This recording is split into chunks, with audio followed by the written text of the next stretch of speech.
आइए आज हम आपको कहानी सुनाते हैं जीवन का मूल्य।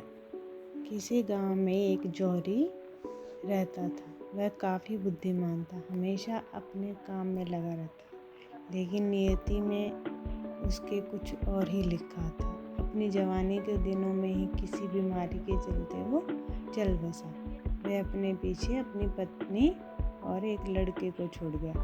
लोगों ने जब उसकी पत्नी को अकेला देखा तो उसका सारा धन धीरे धीरे हड़प लिया। धन के नाम पे अब जौहरी की पत्नी के पास बस एक मोती बचा था, जो मरते समय जौहरी ने अपनी पत्नी को दे दिया था। उस मोती की कीमत का कोई मोल नहीं था।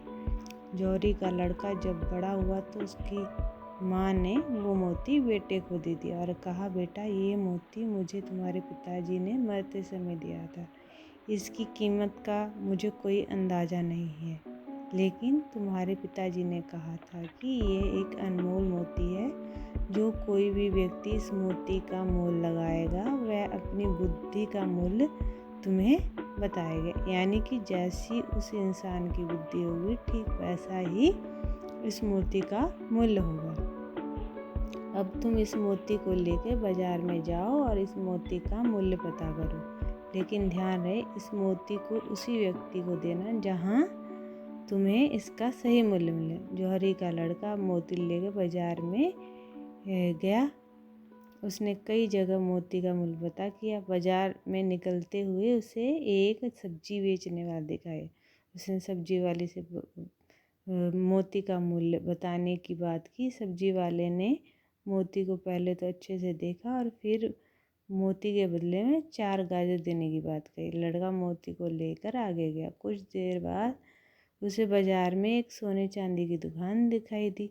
उसने दुकानदार से मोती का मूल्य बताने को कहा। सुनार ने मोती का मूल्य 100 रुपये के बराबर बताया। लड़का मोती लेकर वहाँ से भी आगे बढ़ा। आगे कुछ ही दूर चलने पर उसे एक जौहरी की दुकान दिखाई दी।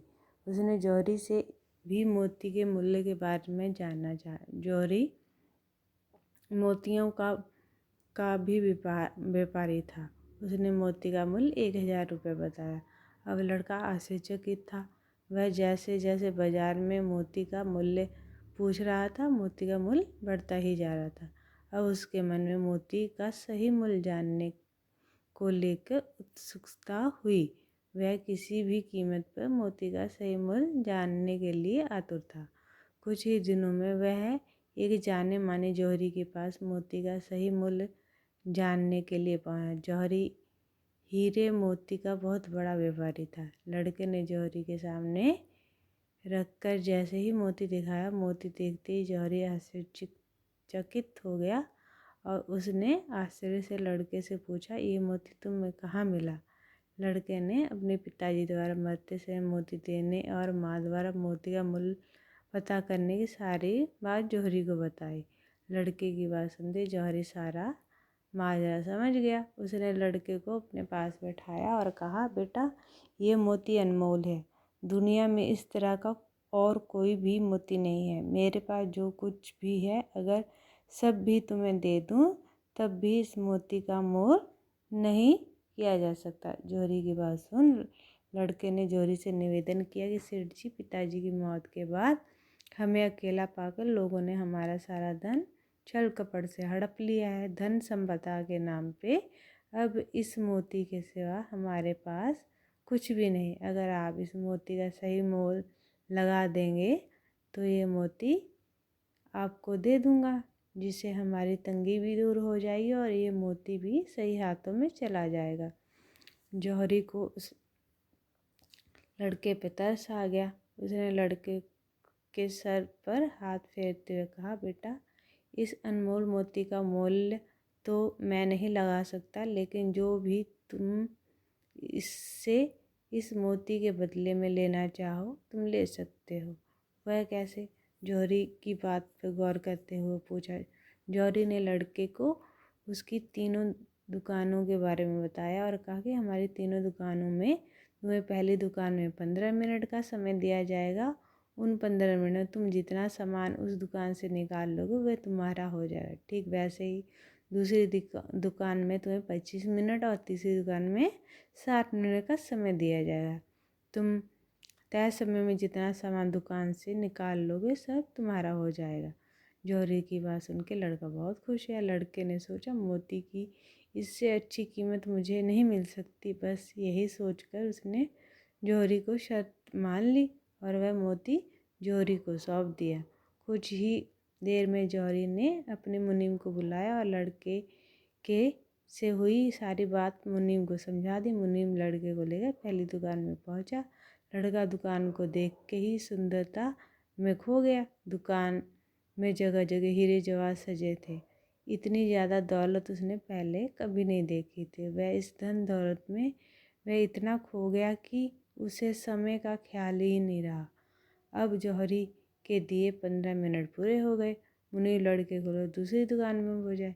ये दुकान सोने चांदी से भरी थी। लड़का सोने चांदी की चमक को देख के आश्चर्यचकित था। वह कभी सोने का हार अपने गले में डालकर खुद को शीशे में देखता तो कभी हाथ में कुंदा पहनकर खुद को अमीर समझता। देखते ही देखते यहाँ भी 25 मिनट पूरे हो गए। मुनीम ने लड़के को दुकान से बाहर निकलने का आदेश दिया। मुनीम अब लड़के को तीसरी दुकान पर हो गए। इस दुकान में तो ऐशो आराम की सारी चीज़ें मौजूद, ऐसी चीज़ें जो लड़के ने अपनी ज़िंदगी में कभी नहीं देखी। इन सब चीज़ों को देख कर लड़का पागल हो गया।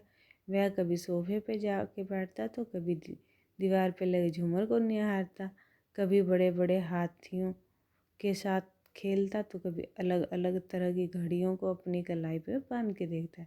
इस बार भी देखते देखते 7 मिनट का समय पूरा हो गया। मुनीम ने अगले ही पर लड़के को बाहर निकालने का आदेश दिया। बाहर निकलते निकलते लड़के ने जूट की बनी एक थैली उठा ली।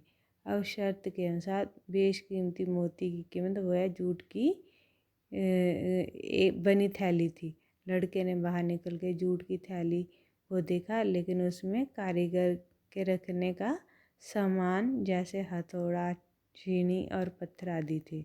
जौहरी ने शर्त अनुसार वह थैली उस लड़के को दे दी। मोती की कीमत उस जौहरी ने लगाई थी, लेकिन लड़के ने अपनी मंद बुद्धि का परिचय देते उस मोती को कौड़ियों के भाव बेच दिया। साथियों, हमारा जीवन भी उसी तरह भांति अनमोल्य है।